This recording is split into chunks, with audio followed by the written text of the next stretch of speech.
Olá, tudo bem? Seja bem-vindo ao canal. Hoje estaremos realizando a leitura e comentários do texto a seguir.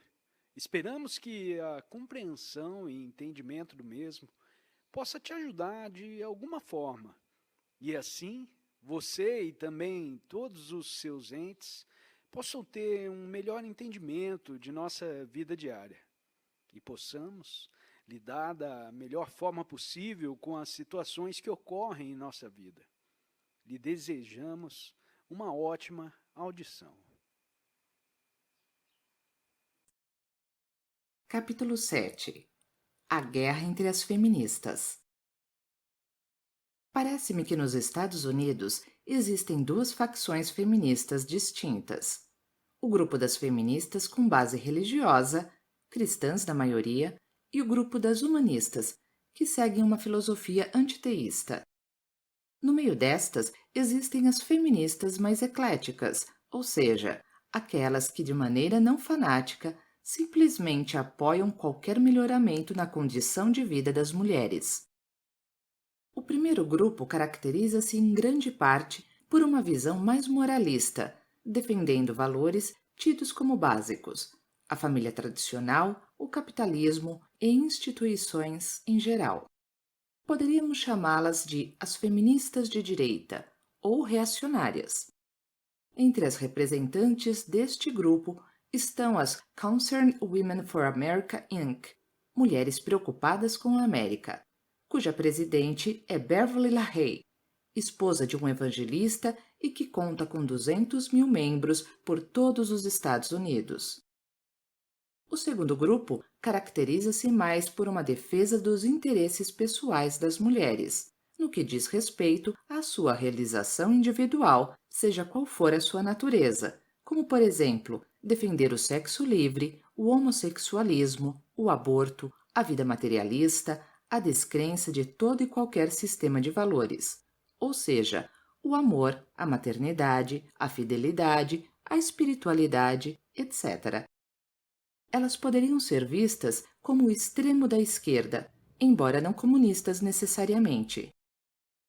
O mais expressivo grupo representante das humanistas é a NOW, National Organization for Women, Organização Nacional das Mulheres, cuja presidente é Judith Goldsmith e conta com aproximadamente 250 mil membros. Foi fundado em 1966 e suas principais representantes são Betty Friedan e Gloria Steinem, já conhecidas no mundo todo como criadoras do Women's Liberation Movement, Movimento de Liberação das Mulheres. Com uma renda anual de $4.550.000, 1983, e tendo se tornado politicamente ativas e sofisticadas, elas dizem ter trabalhado pelos direitos das donas de casa, cidadãos idosos, mulheres de negócios, inclusive dizem ter servido de intermediárias nas lutas pelos direitos das lésbicas e homossexuais. Muitas mulheres reconhecem esse movimento como favorável. 67% das americanas apoiam os objetivos do movimento feminista, de acordo com uma pesquisa realizada pela revista Parents de outubro de 1983. 42% dizem que o movimento desenvolveu suas vidas. Parece claro que muitas melhorias nas condições de vida socioeconômicas foram conseguidas por esses grupos feministas. Mas essa não parece ser a opinião de todas as mulheres, que acreditam que esses movimentos também causaram prejuízos. No mesmo artigo do jornal USA Today, Phyllis Schlafly diz, abre aspas, eu penso que elas foram perdedoras. Muitas mulheres se tornaram infelizes por causa do movimento de liberação das mulheres. Ele as ensina como ampliar suas orientações para se sentirem maltratadas e reprimidas. Fecha aspas. Certamente que muitas mulheres vêm sendo maltratadas e reprimidas, mas a causa desta problemática não foi bem esclarecida até hoje. Pelo contrário, a filosofia de ódio e revolta por elas pregada só leva a um agravamento na situação de infelicidade das mulheres, colocando-as diretamente contra seus amigos, filhos, sociedade e Deus. Esse ódio fica claro até entre os próprios grupos feministas. Exemplificando, outro dia chegou às minhas mãos uma carta assinada por Cécile Rey, do Concerned Women for America, Mulheres Preocupadas com a América, convocando as mulheres da América para uma arregimentação contra o movimento National Organization for Women, Organização Nacional das Mulheres. São suas as palavras. Abre aspas. Quando ela disse, referindo-se a Betty Friedan, que elas iriam fazer da América uma nação humanista até o ano 2000, eu determinadamente afirmei que isso só aconteceria sobre meu cadáver. Fecha aspas. Manifestando com essa afirmação um intenso ódio contra suas companheiras de sexo. Aliás, uma das características mais claras desses movimentos feministas, quer sejam eles humanistas ou reacionários, é a de intensa paranoia dirigida aos homens, à sociedade, às outras mulheres e até a Deus. Essas mulheres sempre se colocam só como vítimas de problemas externos, caindo numa parcialidade perigosamente patológica, pois não assumem nenhuma parcela de responsabilidade por seus problemas e pela situação difícil que encontram na sociedade. Nas linhas que se seguem, tento exemplificar o quadro de paranoia expresso por essas mulheres sem timidez. Abre aspas. Nós devemos destruir o amor. O amor promove a vulnerabilidade, a dependência, a possessividade, a susceptibilidade à dor e impede o total desenvolvimento do potencial das mulheres, direcionando todas as suas energias para fora, segundo o interesse de outros. Fecha aspas. Esses movimentos tiveram uma grande aceitação no mundo todo na década de 70. Sua influência fez-se sentir inclusive nos povos do terceiro mundo. No Brasil, por exemplo, 1975 foi o marco inicial das atividades feministas, ainda que na ocasião fossem em pequeno número e intensidade.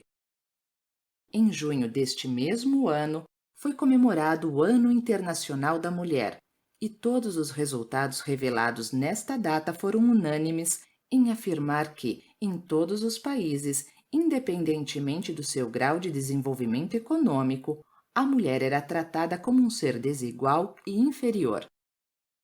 Baseando-se nestes dados, a Organização das Nações Unidas, ONU, houve por bem criar a Década da Mulher, 1975 a 1985, com a finalidade de que todos os países, durante esse período, se esforçassem ao máximo no sentido de superar os obstáculos que impedissem e limitassem a plena cidadania feminina.